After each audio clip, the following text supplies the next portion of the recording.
little chatterbox, the one with pretty auburn locks. Whom do you see? It's little Orphan Annie. She and Sandy make a pair, they never seem to have a care. Cute little she, this little Orphan Annie.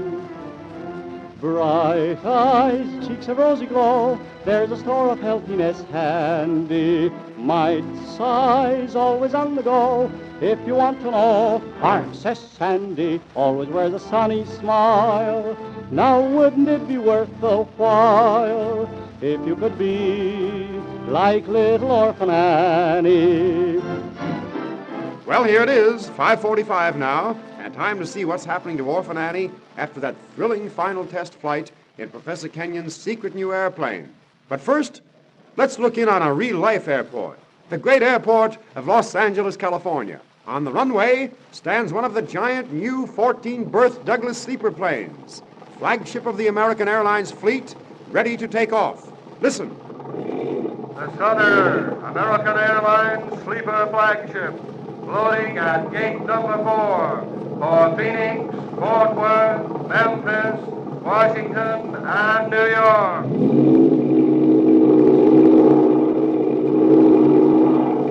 And there it goes. Speeding down the runway, the silver plane glides into the air, with keen-eyed Doc Ater, crack pilot of American Airlines, at the controls, starting the flight to New York.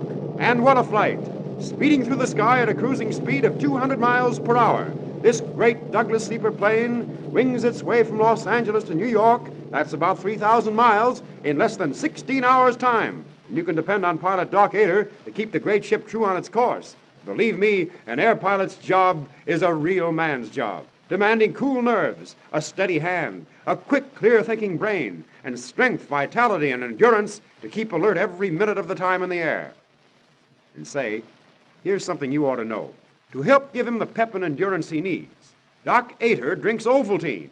Yes, sir. This famous air pilot and many other pilots flying the American Airlines planes drink Ovaltine because they know every cupful of Ovaltine gives them important minerals and vitamins and things to help build up their strength and endurance, help to keep them on their toes, mentally alert, and physically fit to protect the safety of passengers on American Airlines, the most popular airline in the world. And so, if American Airlines pilots drink Ovaltine to build their pep and vitality, that's something you certainly want to try, too. Ask your mother to get you some Ovaltine at her drug or grocery store now, so you can start off with a big, delicious cupful for supper this very night. And be sure to drink it with all your meals and in between meals every day from now on. But now, for Annie's adventure. Last time, remember, Annie and our friends came down from their test flight to find the professor's safe blown open and the secret plans of his airplane missing. And then they heard a noise in the barn, the sound of someone kicking or pounding on wood. And here they are now, just as we left them, Annie, Joe, Professor Kenyon, and Bob Bond, standing before the safe, listening to the noise. Do you hear it? Leaping lizards, there is someone still in this barn. Yes, there is, Annie. Gosh, the noise seems to be coming from that closed door over there. That's exactly where it is coming from, Joe. Stand back, everyone. Bob, what are you going to do with that gun? Easy, Professor. These spies aren't too careful with guns. I don't intend to be. Fight fire with fire. But, Bob, I don't want anyone to be hurt. And no one will be, if they do as I say. Stand back now. I'm going to open this door. Listen, someone called from behind that door. Back, everyone. I'm going to open it. Now come out, whoever you are, and come with your hands in the air. Land sakes alive, do I have to come with my hands in the air? Mrs. Silo. And Mr. Silo. Yeah, it's us, Joe. Go on, me. And my sakes and stars, you don't know how glad I am to see you. You can put that gun down, young man. My goodness, I've seen enough guns for one evening. Annie, come here to my arms. Leaping lizards, Mrs. Silo. I never dreamed it was you and Mr. Silo in that box stall. For a minute, I was forgetting you came over here with us. It's us all right, Annie, and land sakes, is Mom mad about being locked in that stall? Mad? Of course I'm mad. My sakes. In all the years I've lived on a farm, I've never been locked in a box stall before. But I will admit that the man that did it was polite. Man who did it? Who you... Sakes alive, you don't think Pa and me went into that stall by ourselves, do you? Of course somebody did it. Who, madam? Who? Heavens to Betsy, don't call me madam. That's what the other man did. Who? This is important, Mrs. Silo. Important it certainly is, Mr. Bond. Land's sakes, it's so important. I can hardly wait to get Elmer Slemp, the marshal, on the telephone and tell him about these goings-on. As long as I've lived in Tucker County, I've never been put in a box stall before. Please, Why, Mrs. Silo, it is important. Just what I said, Annie. I don't intend to be threatened and ordered about by foreigners. Please, Mrs. Silo, can I tell her, Professor? Go ahead, Annie.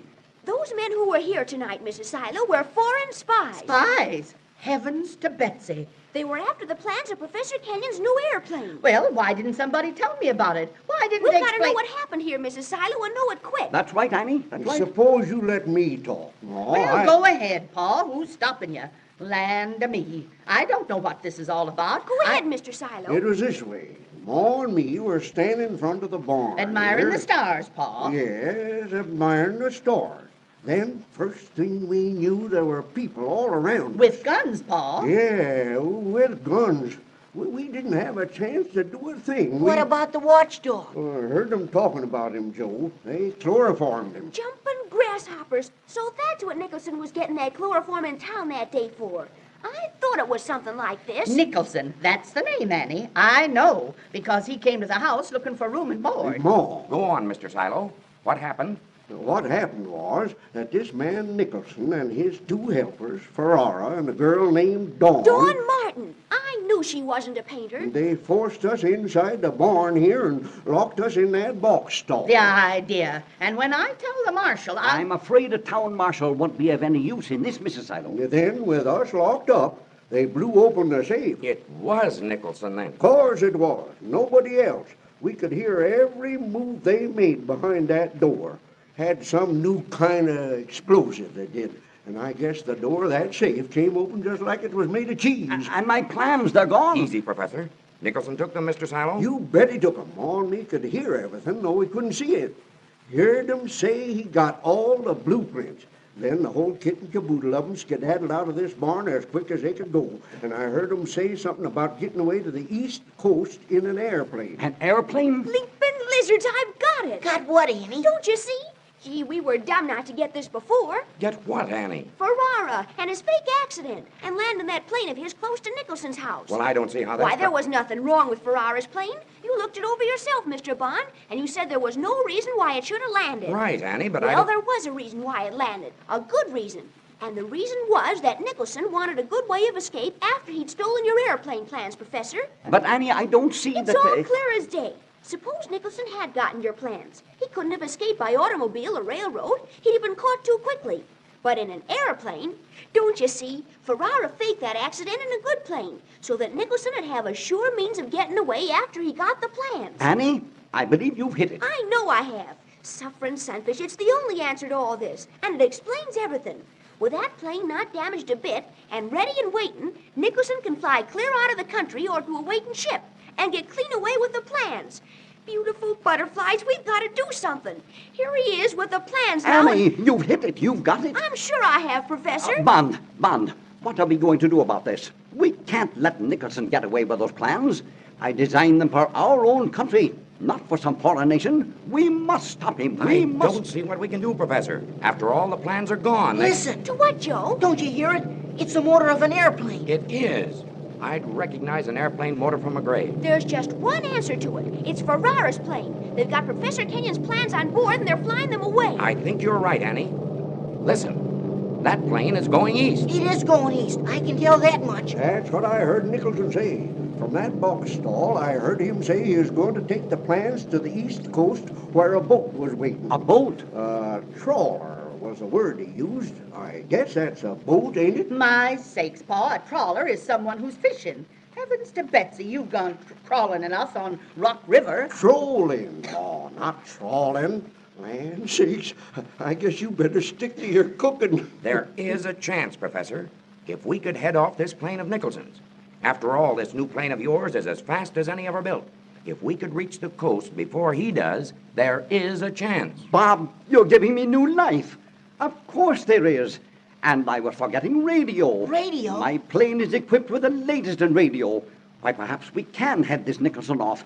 Annie, Joe, Would you go with us? Go where, Professor Kenyon? To the East Coast in pursuit of Nicholson. Shucks, I'll say we will. Just a minute, Joe. Land's sakes, what would your mother think? I can't permit you to go dashing off. Mrs. Silo, this is important. It's just about the biggest thing that's ever happened to us. All right, Annie. Being locked in a box stall is the biggest thing that ever happened to me. But Mrs. Silo, listen to me. I need Annie.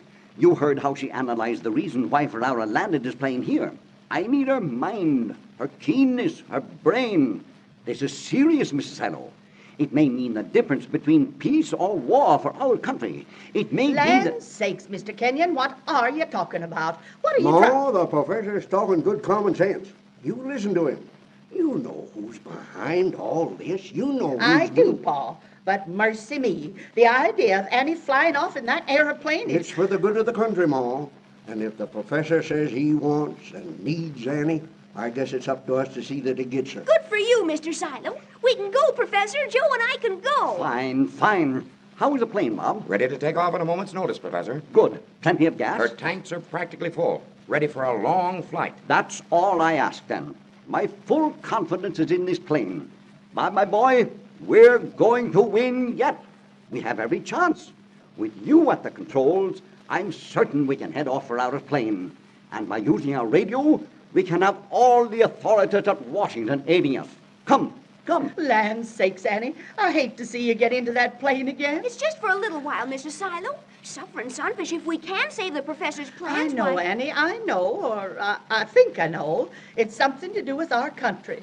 And goodness knows I'd do anything for my country. But seeing you go off like this, well, it makes me want to cry. Ma, this is a time to be brave, not for tears. Land's sakes, I'm not going to cry, Byron. Of course not. Here, Annie, give me a great big hug and a kiss. Come on, Annie, hurry up. Come on, Joe. And don't you worry. Joe and I'll be back before you've even known we're going. Here's a hand, Annie. Start your motor, Bob. Right. We're off. Give it the gun, Bob. She's got it. Goodbye. Goodbye, Mrs. Silo. Goodbye, Annie. Goodbye, Joe. And may God go with you and protect you. There they go. Annie, Joe, Bob Bond, and the professor off in the new silent airplane in pursuit of Nicholson. Will they be successful? Will they manage to get the plans of the secret plane back before Nicholson delivers them to the agents of his emperor? And remember that tip I gave you before the adventure tonight. Doc Ater, famous air pilot of the American Airlines, and many other pilots for this great airline, drink Ovaltine. They drink it to help build up their strength, pep, and endurance. Keep them mentally alert and physically fit as they fly American Airlines' big 14-berth planes from coast to coast. Yes, sir, these pilots say Ovaltine's a big help to them, and say it's certainly what you want to drink to help keep you up on your toes, too. And so, if you haven't any Ovaltine at your house, ask your mother to be sure and get you a can at her drug or grocery store right away. And then you can treat yourself to a big, delicious cupful of Ovaltine for supper, just as many of these crack pilots are doing tonight. And now, you certainly want to be here right on the dot next Monday at Orphan Annie time to see if our friends will be able to catch Nicholson on that thrilling pursuit through the air. We'll hear more about that next Monday at this same time. And until then, goodbye.